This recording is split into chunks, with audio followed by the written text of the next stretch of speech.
Un atelier pour renforcer les capacités des acteurs nationaux sur l'utilisation des directives volontaires au Burkina Faso et instaurer un dialogue national autour de ces directives.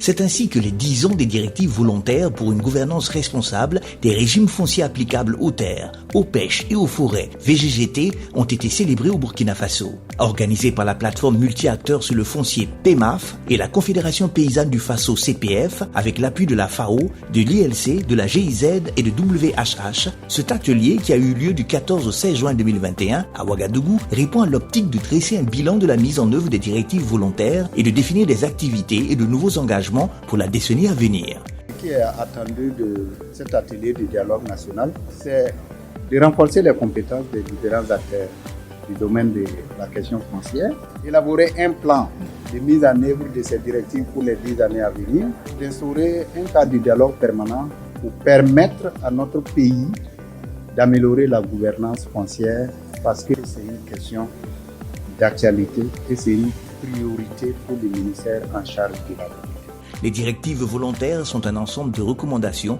à l'endroit des États pour améliorer les textes qui gouvernent la gestion des terres, de la pêche et des forêts. 10 ans, c'est quand même une maturité et nous voulons féliciter le gouvernement et tous les acteurs pour le bilan positif. Parce qu'avec ces 10 ans depuis 2012, il y a eu beaucoup d'améliorations, il y a eu des lois qui ont été votées, il y a certains articles qui ont été mis en œuvre. Et il y a d'autres qui sont en cours de mise en œuvre et qui demandent à être compris et acceptés par les différents acteurs. Et nous travaillons toujours avec les partenaires à toujours privilégier le dialogue pour qu'ensemble on puisse appliquer toutes ces directives-là en faveur des populations.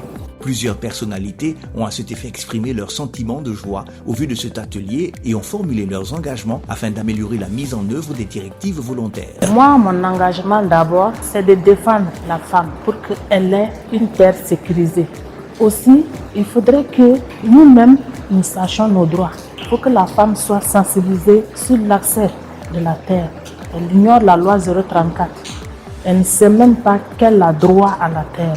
Pour moi, je vais commencer à sensibiliser. L'atelier a été un moment d'échange très riche et très instructif pour les différents participants. La PEMAF est consciente de la responsabilité qui lui incombe dans la mise en œuvre du plan d'action et elle travaillera à jouer pleinement son rôle.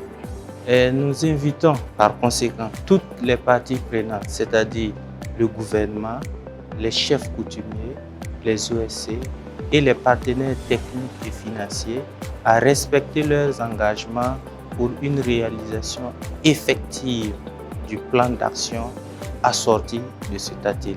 Nous avons un engagement qui va dans deux directions.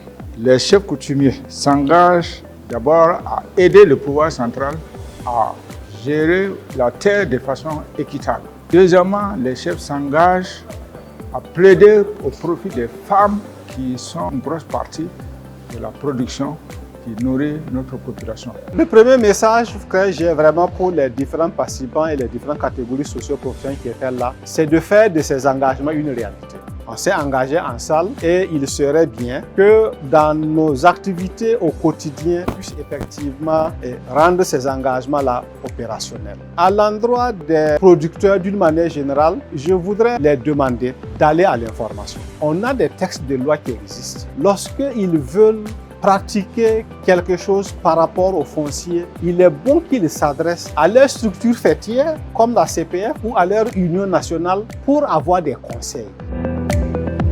L'évaluation de la décennie de mise en œuvre des directives volontaires est planifiée pour s'exécuter dans 12 pays d'Afrique et d'Asie, dont les gouvernements se sont engagés en mai 2012 à les appliquer. Les résultats doivent être discutés dans le cadre de dialogues nationaux et transformés en plan d'action pour l'avenir. Le Burkina Faso est le premier des 12 pays concernés dans lesquels ces dialogues ont lieu et servira donc de cas école pour l'organisation des autres dialogues.